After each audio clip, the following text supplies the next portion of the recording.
Okay, so now, Timberly, you can go ahead and feel free to sit down, and we will have public comment.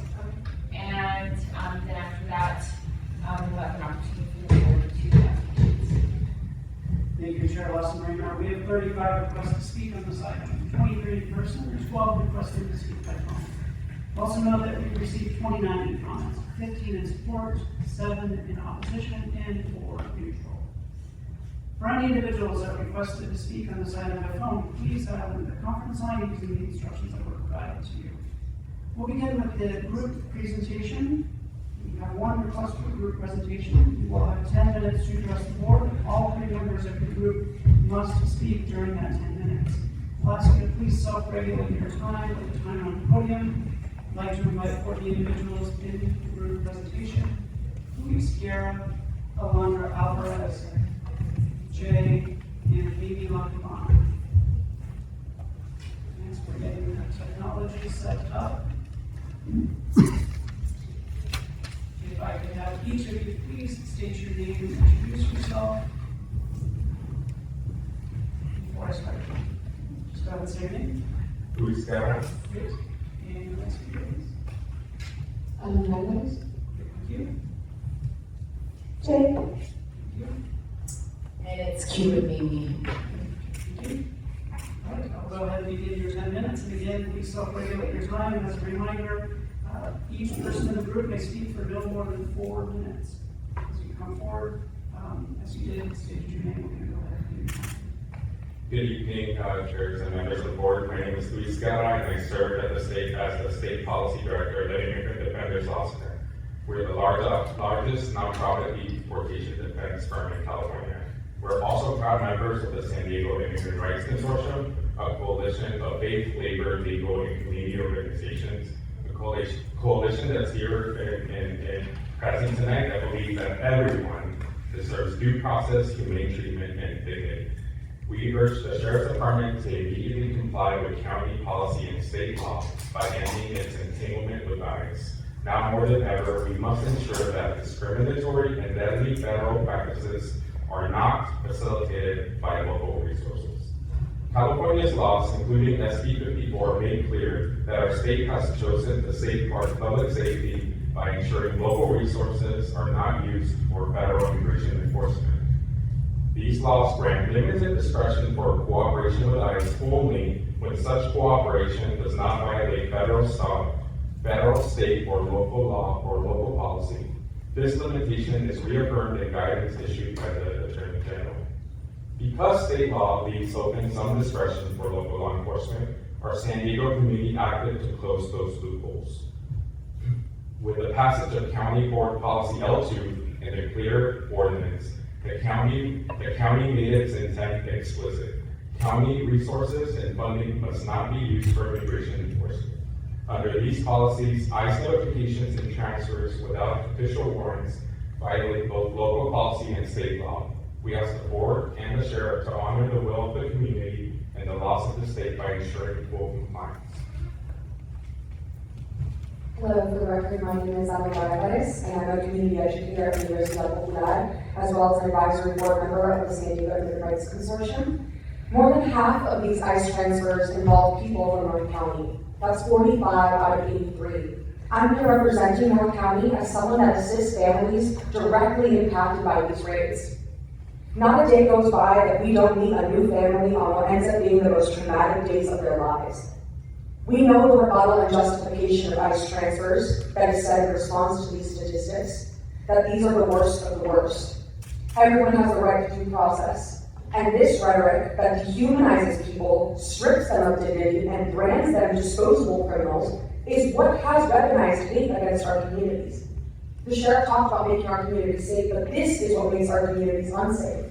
A murder just took place in Fall River, and it was caught on video, and this brown day laborer was shot to death and called an illegal criminal. The shooter says on video, "I have friends in law enforcement."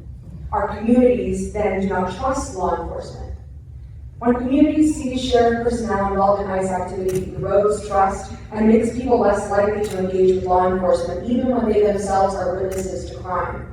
When the sheriff can't make clear distinction and answer community demands following state and local law, it warrants that lack of trust. Community members are scared to leave their homes, to send their kids to school, to go to the hospital. This just happened recently in our community. A medical emergency occurred, and they did not call 911, they called us. When did it become our responsibility to become first responders when they are the ones, the sheriffs are the ones that receive the multi-billion-dollar budgets to take care of our community? These high numbers of transfers is the historic truth of immigration enforcement in North County. Good evening. I am here on behalf of Detention Resistance. We are a non-hierarchical and abolitionist collective rooted in the Zapatista principles of self-determination and accountability. We support and organize with immigrant communities criminalized and targeted by the state with the express mission of shutting down both La Mesa Detention Center or OMDC. We have been doing this work alongside people currently and formerly detained at OMDC since 2018. A lot has changed since we first came together 8 years ago, but what has not changed over 3 presidential terms, 2 state governors, 2 city mayors, and 3 county sheriffs is the inhumane and abusive conditions that our community members are subjected to at OMDC. According to a report published by the ACLU in 2021, DHS guarantees CoreCivic a minimum payment of $154.24 per person detained in ICE custody per day for up to 600 beds, and an additional $138.29 per day for every person beyond that.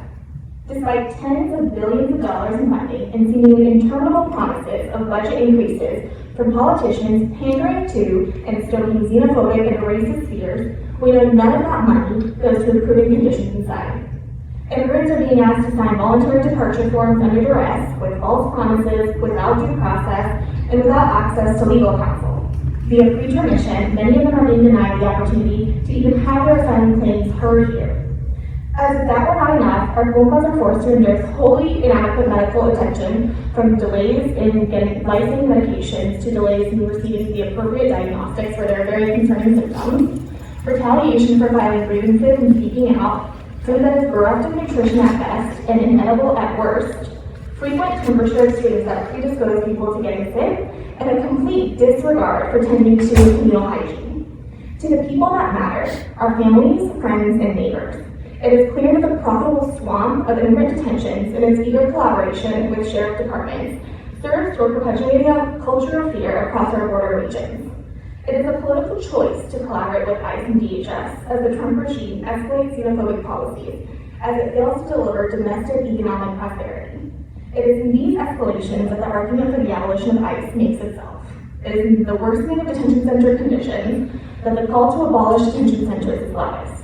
Make no mistake, this is not a problem that can be rectified by funneling even more resources to a death-making institution. An economy of incarceration and filthy politics cannot be our future. We demand an end to all ICE transfers. Hello, County Board Supervisors, and everyone. Thank you for having me here. I'm going to speak from the heart. My name is, of course, y'all know, Keith. I am the founder of Fat Camp HAT, and I'm a member of the community. Today, I'm just here to give you guys a testimony. January 29th, my nephew was pulled over for having tinted windows, and he was detained and taken into custody in South Bay. After serving about 30 days, I was told, actually it was 10 days, I was told that we can go pick him up. When me and family and a few community members get there, we were told to wait for him to come out of custody.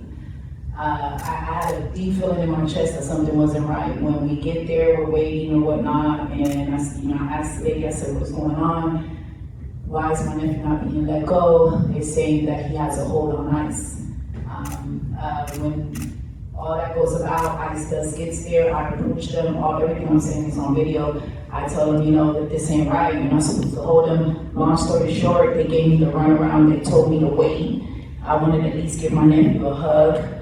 He's been in the country for 15 years, 29 years old, came when he was like 14, 15. And they gave me the runaround to the point where I had to literally chase ICE because they met downstairs with the sheriff's department to take my nephew. Not only is my nephew detained.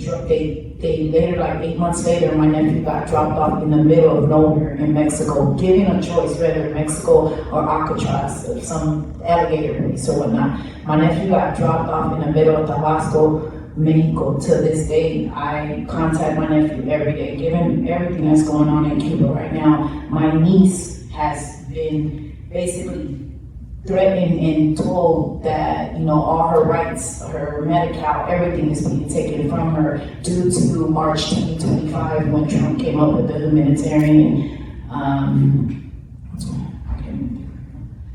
parole. So this is stuff that me being really involved in the community, my nephew looks just like me, Afro-Black, in the middle of nowhere where he's being easily, recognizable, whatnot. Everything that's given, just the whole fact that my niece alone, my uncle, it's just so many family members right now that are still, in the process of being deported. It's really hard to understand how is the sheriff, in my eyes, able to not just violate that, but get away with what they did. So again, I'm representing for those who don't have a voice, those who are now deceased in the custody of all these detention facilities, and it's very painful. It's very painful because till this day, although we're fighting for everything that's going on in the communities that I come from, immigration is getting completely out of control, out of hand. And being pulled over for tinted windows to later being asked for all type of identifications and then being arrested and sent to the middle of nowhere, just imagine how we feel.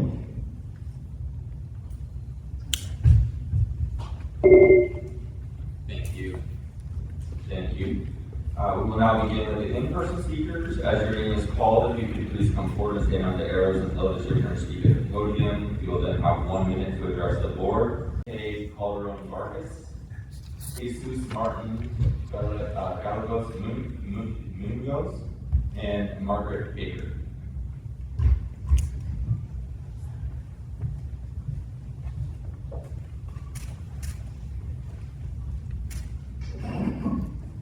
Good evening. My name is Dr. Silvia Calderon Vargas.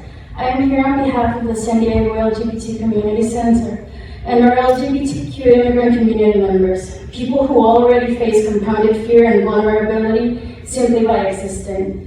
Every dollar the Sheriff's Department spends coordinating with ICE is a dollar taken from the people of this county. The Sheriff's budget is more than sufficient. It should not be redirected to do federal government's job, especially not to tear apart families, including LGBT folk who have fled violence and persecution and found a home in San Diego.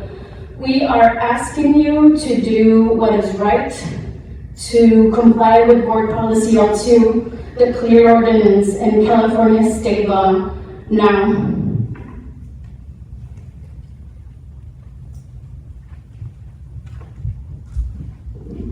Good afternoon, my name is Jesus Martin Gallegos Munoz. I'm a community organizing coordinator at the Chicano Federation and a resident of District 1. At the Chicano Federation, we strongly believe that everyone deserves to live a life free from fear and with equitable access to opportunities that provide them with greater access to equity, justice, and progress. As members of a disenfranchised and marginalized community, we understand the fears and worries that our community members face in these difficult times, and as such, stand in solidarity with our diverse immigrant and mixed status families. In a time when our federal government is killing U.S. citizens, our immigrant and mixed status individuals fear for their lives. The 83 ICE transfers in 2025 were nearly triple the number from the year before, and at least 30 took place without the federal judicial warrant required by county policy. This alarming increase in the sheriff's collaboration with ICE comes aimed at hiding fear in immigrant communities and escalating abuse by federal immigration agents. On behalf of the Chicano Federation, I demand that the sheriff uphold local state laws and studies of systems. Next speaker coming for all the next three speakers. Monica Lon Garcia, Salvador Sarmiento, and Cesar Javier. Good evening, my name is Margaret Baker. I'm here as part of Fuera Vida Working Group. I'm a long-term resident of South Bay District 1. to demand an end to all county collaboration with ICE and Border Patrol. For nearly a decade, we've been calling for change, in particular to stop the sheriff's collusion for voluntarily admitted practice of ICE transfers and sharing of our data and other county resources with federal immigration. For the past year, ICE and Border Patrol escalated their violations of civil and human rights. Their violent and harmful tactics became more visible, widespread, and unpredictable. Locally, we scrambled to rescue, support, and educate impacted community members. But to reduce these abuses in San Diego and mitigate some of the horror and harm that ICE CBP inflict on community members, our sheriff can simply stop all collaboration, stop turning a blind eye to parking lot pickups, stop providing data used to monitor us. We need a sheriff who serves us, not the run-amok federal agencies. Thank you.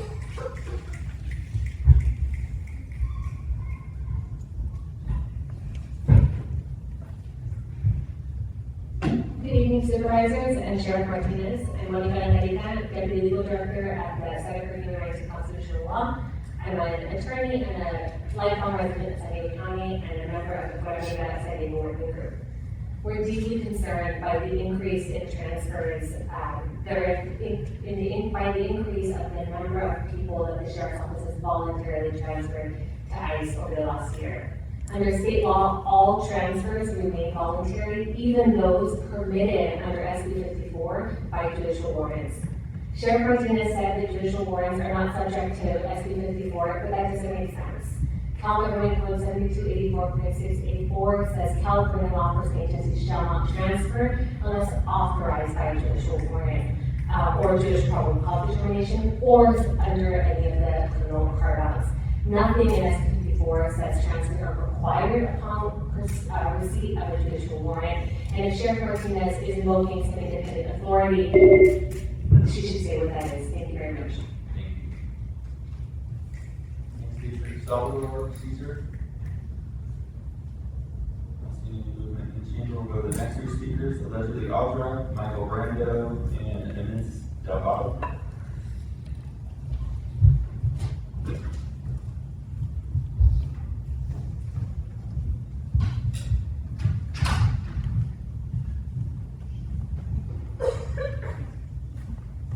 It's interesting because due process would be to deport somebody that's here illegally, and I find it interesting that nobody cared about the exploitation of these people as they were being brought here across to our nation. Nobody cared about the children that went missing, over 300,000 children, the 2,000 children that were at the convention center that went missing, Core Civic that was sexually assaulting these people as they were coming in, the NGOs making money off of these people coming in and them going out. Nobody cared about that. It's very interesting that now we see the ripple effects of what has been happening. And people don't like that, ICE is coming after that. But what about when they were coming here? What about the rape tree in Jacampa? What about the children that would drop their IDs? I have so much evidence, but nobody saw it because you guys see what's in the community. You didn't see what was happening on the border, and you didn't care then. So it's interesting that you care now because people were being bused back to Tabasco on a 3-day bus ride just because they went into Mexico. So it's like, God.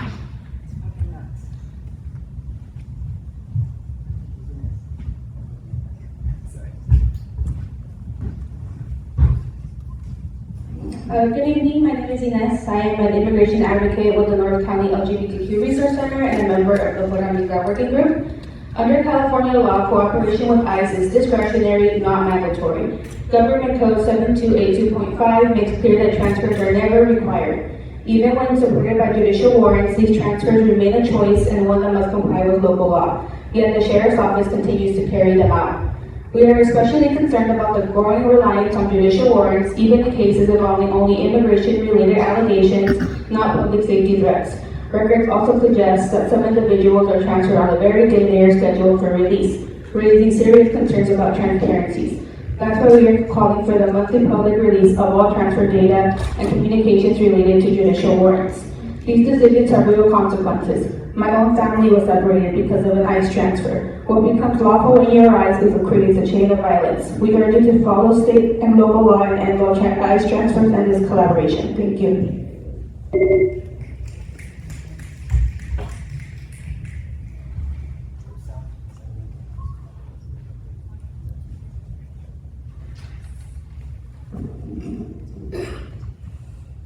say go. Ready, say yes. And then just if you could start by, letting us know your name. How does that 1 minute. Salvador Sarmiento, Salvador G. Sarmiento, attorney and campaign legislative director with the National Day Labor Organizing Network. Just two quick things. One is, this is a state mandated truth transparency forum for any collusion with ICE, for the transfers with ICE. So if you're mandated by the state to have one of these forums, you're already guilty of colluding with ICE. And in a moment like right now, where we're all watching the human rights violations being committed by this federal militarized rogue agency, that's outrageous. Well, we shouldn't be doing any business with ICE. So the first point is just that. The second point is that ICE hosting these transfers, which are completely voluntary, is a force multiplier for ICE. So we're enabling the human rights violations that are taking place in other states and here in California and here in San Diego. So that's in the sheriff's power. You know they're not a professional, legitimate law enforcement agency, and it's in their power to do better. And we all got to step up to this one. So that's all I have to say. Thank you. Thank you. Call the next three speakers: Mark, Tricia with Mondragon, and Laura Alvarez Lopez.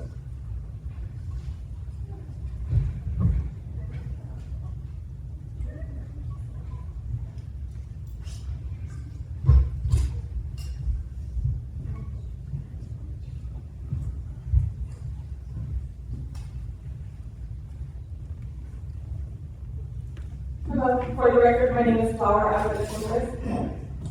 Good evening, Acting Chair and Supervisors. I represent Universidad Popular, a community-based organization embedded in District 5. We're also core members of the Fuera Migra San Diego Working Group. Fuera Migra works to decriminalize immigrants in San Diego County. We strongly reject the sheriff's entanglement with ICE, and we urge an end to all notification and transfers. I'm here to clearly register Universidad Popular's position. For the 8th year in a row, I come before this body during a Truth Act forum to speak to the harm these practices continue to cause in our region. Year after year, we show up to uplift human rights, dignity, and due process for immigrant communities. Year after year, we're told there's no need to change practices by the sheriff. We continue to call for transparency and accountability from the sheriff's office, and yet we get vague responses and unclear answers. Clearly, the sheriff's not going to protect our community, so what are you going to do about it, supervisors?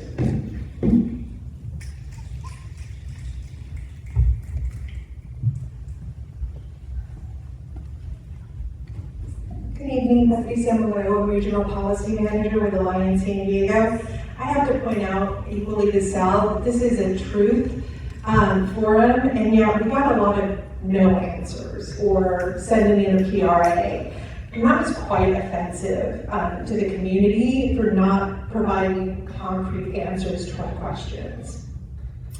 Also, the sheriff spoke about wanton disregard for the law, accountability, and personal choices, while she herself is not following state and local law. In detention, people are being denied necessary medical care and sufficient food, pushing them into dangerous conditions and deepening desperation, conditions leading to a record number of deaths in U.S. immigration custody. We demand that the sheriff comply with local and state law and immediately end the use of county resources for detention, deportation, and family separation. The sheriff is not above the law, and our communities deserve safety, dignity, and due process. Thank you. We'll call the next three speakers: Fiona Martinez, Alexandra, and Pedro Rios.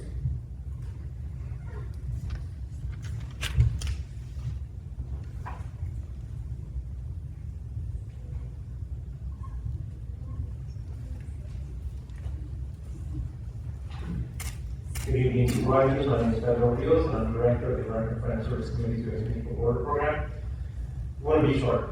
Since 2003, for 23 years, we've been documenting the abusive practices of ICE. ICE would used to show up in the early morning and take grandparents from the homes, leaving the grandchildren by themselves. There is ample evidence to show how ICE as an agency has been abusive and has harmed many residents of San Diego County. And it's imperative then that as sheriff must comply with local board policy L2, the field ordinance, and state, and the spirit of SB 54 as well. The spirit which recognizes what Californians want when we talk about the decency of protecting those that are the most vulnerable in our communities. They deserve dignity, they deserve respect. Please comply with the policies that package are.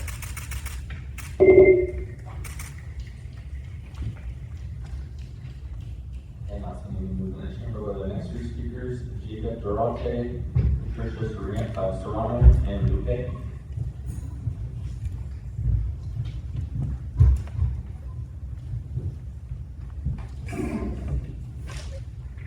My name is Jacob Forte, and I represent the San Diego LGBT Community Center. I'm here because this is an immigration issue. When the sheriff uses county tax dollars to notify ICE, transfer community members, and work around SB 54, that's our money being spent against the very people this county is supposed to protect. California was clear when it passed the Values Act. San Diego County was direct in passing a clear ordinance. The sheriff is out of step but bold. And there is something deeply hypocritical about an agency that justifies deportations in the name of the law while simultaneously breaking California arbitrary law. Our communities, including many LGBTQ immigrants, are already facing enormous barriers to trusting law enforcement. Every ICE transfer and notification, every loophole exploited makes that worse. People stop calling 911. People stop reporting crimes. That makes us all less safe. The board has the authority and the obligation to act. We are asking you to use it. Stop spending our resources on deportations. Thank you. Next speaker, please.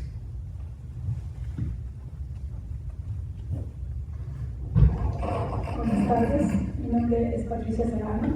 I live in the county, and testify that it's collaborating with ICE is no harm that are good for those communities.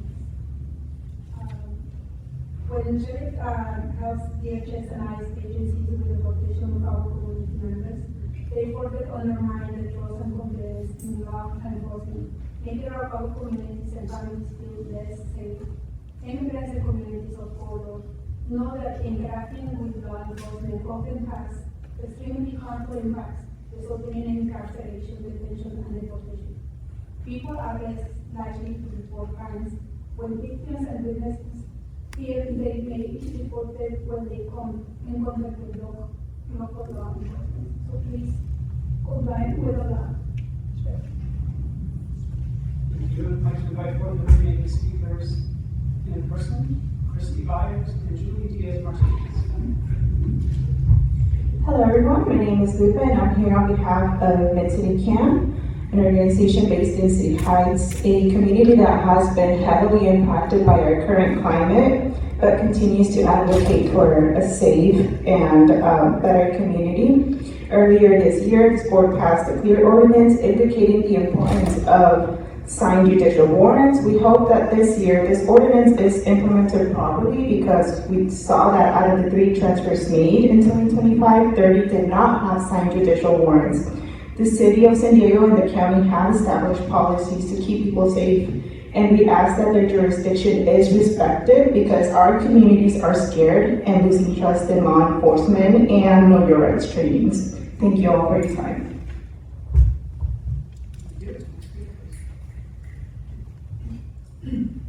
Julie Diaz Martinez.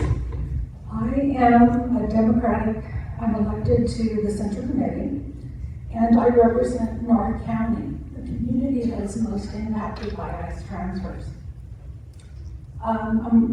We in our community are really upset with the tripling of ICE transfers by our sheriff in this community. We hear the sheriff cite her autonomy as being an elected leader. However, she is violating the very rules and policies that you have, as a board, have established. You have a tool to monitor this.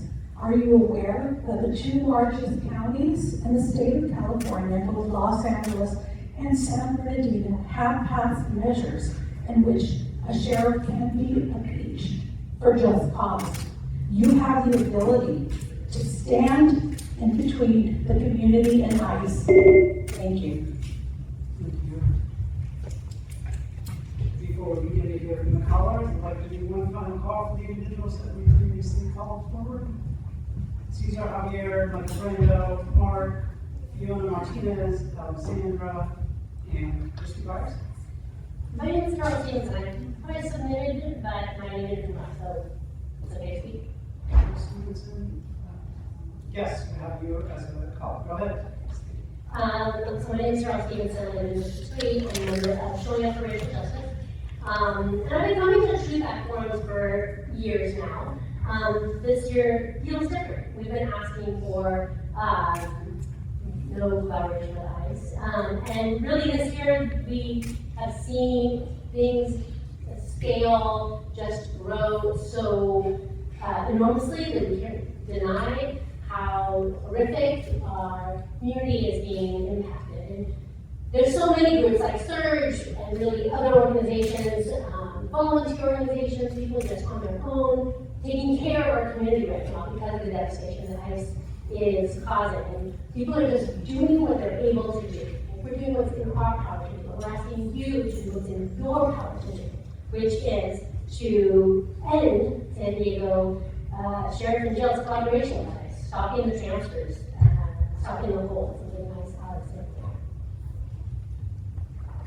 Thank you. We'll now hear from the individuals that have requested to speak by phone, and we'll begin with our first call.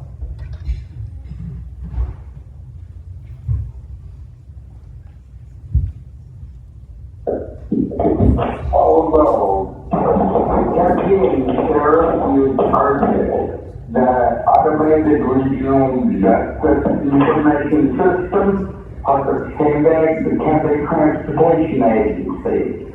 Strict limits need to be put on data sharing and AI operations of ARGIS. ARGIS records are up to 65 local, state, and federal agencies.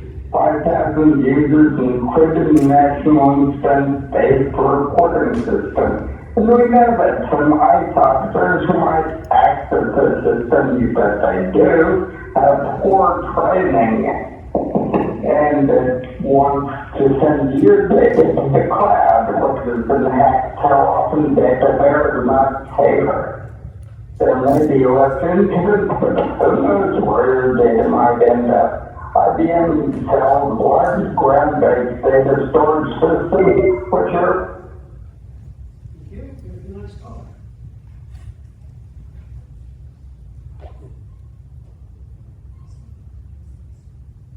Pam, I'm an advocate for America, and yes, one of the speakers in the group said immigration is a problem. America is the only country in the world where an individual can enter illegally, be provided never-ending freebies and special privileges not granted to Americans, such as being above the law. The sheriff's policy is a guide on how not to offend a felon who is in this country illegally. More transfers are needed.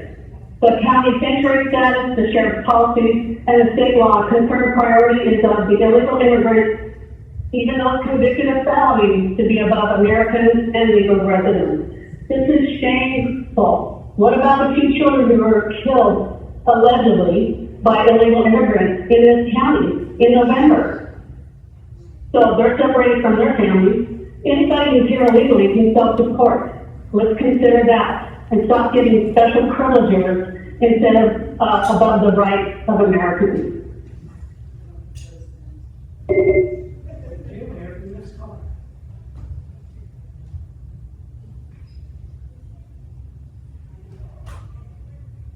Hey Andrew, before you start my time, can I get a translator? Because I'm going to say this in Spanish. Yes, we have a translator available. The translator will come to the podium, and we will have 2 minutes to address the board. Gracias, señor. Thank you, sir. Otter.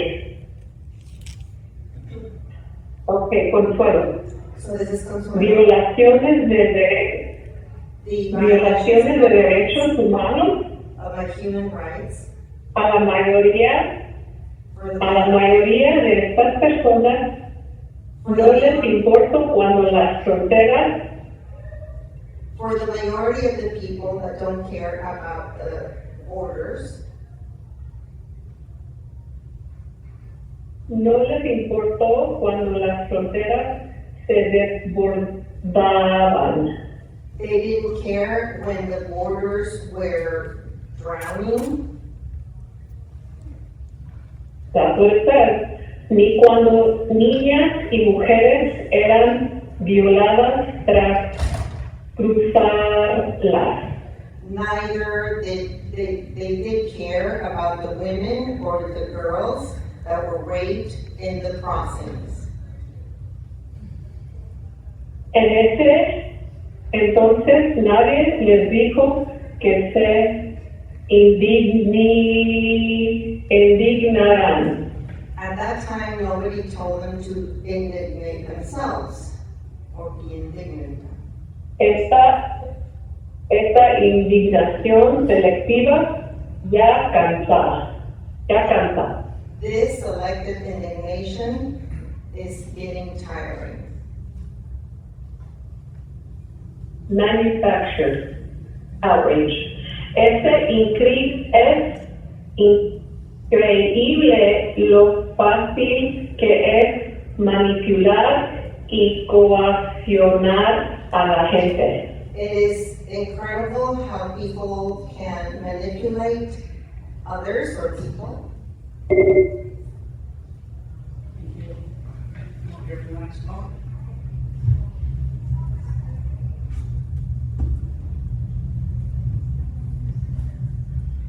It sure does the untruth form with great 50-part questions for the sheriff. This county is standard polluting with drunk drivers, rapists, and murderers of our neighbors. 8-year-old Aria Cynthia Cruz was killed on a county road in Julian by the illegal alien criminal who wants us deported thanks to SB 54. Aria's mother is now in a wheelchair, and her Marine father has a traumatic brain injury. Where is that local family's activist lawyer? Due process reform. They're Hispanics too, but I guess because they're American citizens, they don't matter. Only deportations do. In reality, 8 U.S.C. Section 1373 says that, quote, nothing prohibits or restricts law enforcement from sending or receiving information regarding a person's immigration or citizenship status to or from federal immigration enforcement, end quote. SB 54 does not supersede federal law, and this board has jurisdiction over the sheriff or ICE, and people are not supposed to be in this country. We should be deported. If you're here illegally, you are a criminal. You do not get due process other than a detainer to leave.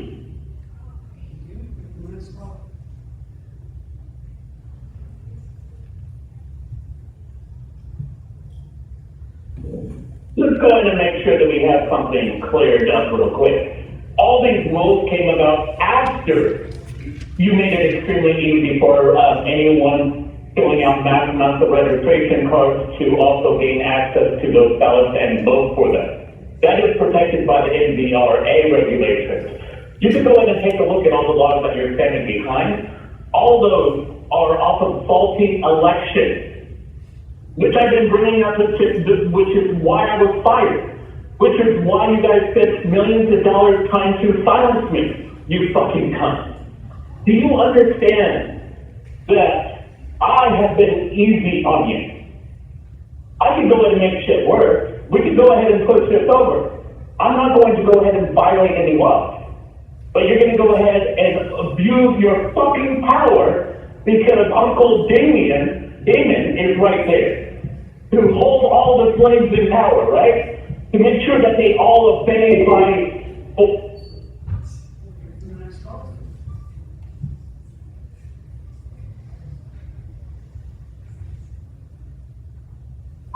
Hi, Felicia Gomez with the California Immigrant Policy Center, the Puerto Rico Working Group, and District 5 President. I'm here tonight to urge the sheriff to stop all collaboration with ICE. There is absolutely no reason why we should be using precious local resources to do ICE's job for them when HR 1 is providing $170 billion to DHS, more than most money to militaries in the world, and when our state and county budgets are being slashed. For the second year in a row, ICE is relying on judicial warrants to facilitate transfers and get around SB 54. Sheriff Martinez says this is happening because of Operation Guardian Angel. However, this only applies to the Central District of California, which SD is not a part of. In fact, the FCSO confirmed this in a response to provided to a PRA we submitted in October 2025, noting that the department did not have responsive records because Operation Guardian Angel did not apply to just them.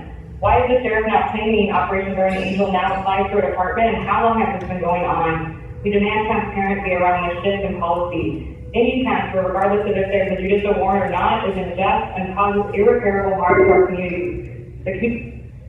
We'll now hear from the final call.